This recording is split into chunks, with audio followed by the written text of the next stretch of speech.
We have our two new Epic Encounter boxes, Bridge of the Duergar Cult and Circle of the Demon Prince. A few things jump out at me right away. These are boxes that we are probably going to be able to get a lot of use out of.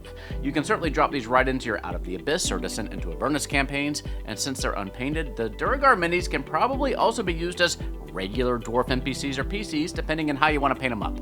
But we're going to start with the minion box. So with thanks to Steamforged Games for sending these our way, let's take a look at Bridge of the Duergar Cult.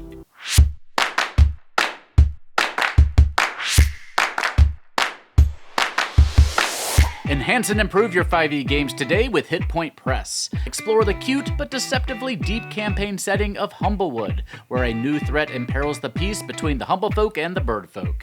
Or enhance your 5e games with animated spell, condition, and townsfolk cards. Add a slew of creative and gorgeously illustrated magical items with the Griffon Saddlebag. And face innovative new bosses each month with their series of big bads. Learn more today at Hit Point Press by using our link in the corner or down below. Inside the box, no surprises, we have our 35-page encounter booklet, our double-sided map, and 17 fully assembled but unpainted minis. Let's start there. Two figures represent our base Duergar, and they use the same stat block, which is the Duergar stat block from the base 2014 D&D rules. This one is called the Duergar Minor. As always, the book gives you some options when it comes to the nature and origin of these guys. Perhaps they made a pact with an evil entity long ago that's driven them mad. Maybe they're dwarves, trapped underground and driven by vengeance. Maybe they're actually the offspring of a stone demon.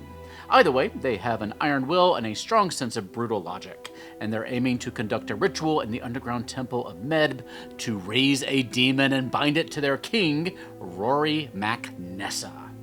One of the stronger defenders is the Duergar Berserker, with a frenzy ability that lets it make an extra attack. It's stronger, but it has a lower overall AC, making it a glass cannon.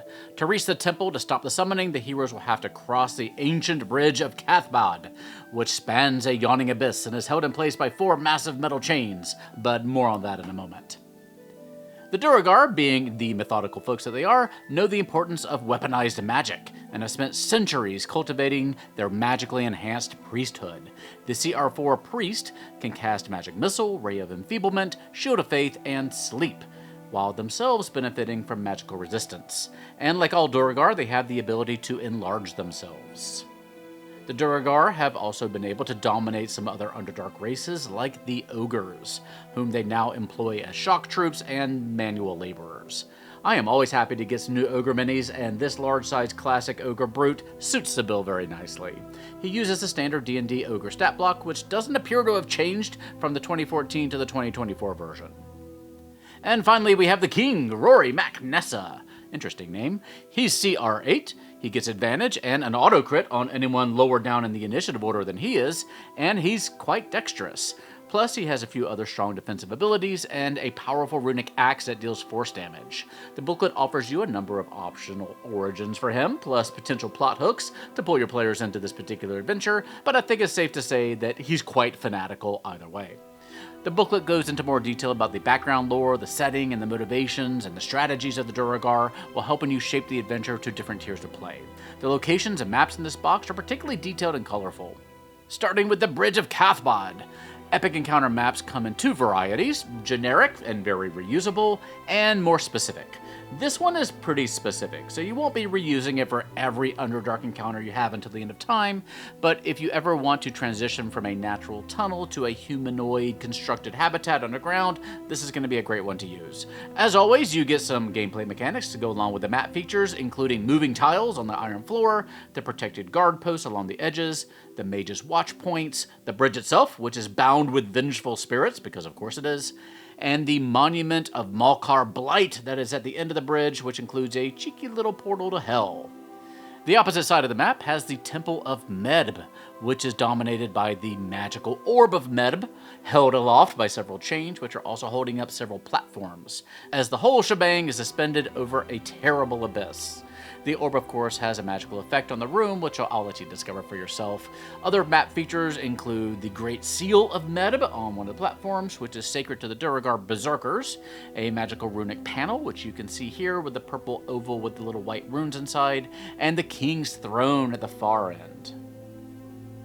This is another great box from Steamforged. It has everything you want in an epic encounter minion box, a foe that's pretty ubiquitous in D&D, a setting for the encounter that's not hard to incorporate into your other adventures, some great lore and flavor in the adventure book, and dynamic combat mechanics that will require your players to break out of their usual strategies and adapt to a new threat. The minis are fun and reusable. Sadly, there's no mounted mini this time. I like the mounted minis, but I'm always glad to get a good ogre mini, as we don't actually see too many of those. Overall, you know what to expect from the Epic Encounter boxes, and if you're good with Duergar, I think you're going to enjoy this box. But it is the accompanying boss box that I am really looking forward to sharing with you. Stay tuned for that. Bridge of the Duergar Cult has an MSRP of $59.99 and is available now. Let me know what you think about it in the comments section down below. Don't forget to check out all the great 5e adventures, accessories, and more over at Hit Point Press, your perfect source for gifts for the 5e player or GM in your life. And check out bonfirebites.com or any of our social media pages over here for dozens of free and fully illustrated magic items and monsters for both 5e and Pathfinder. These are fantastic and not enough people know about them.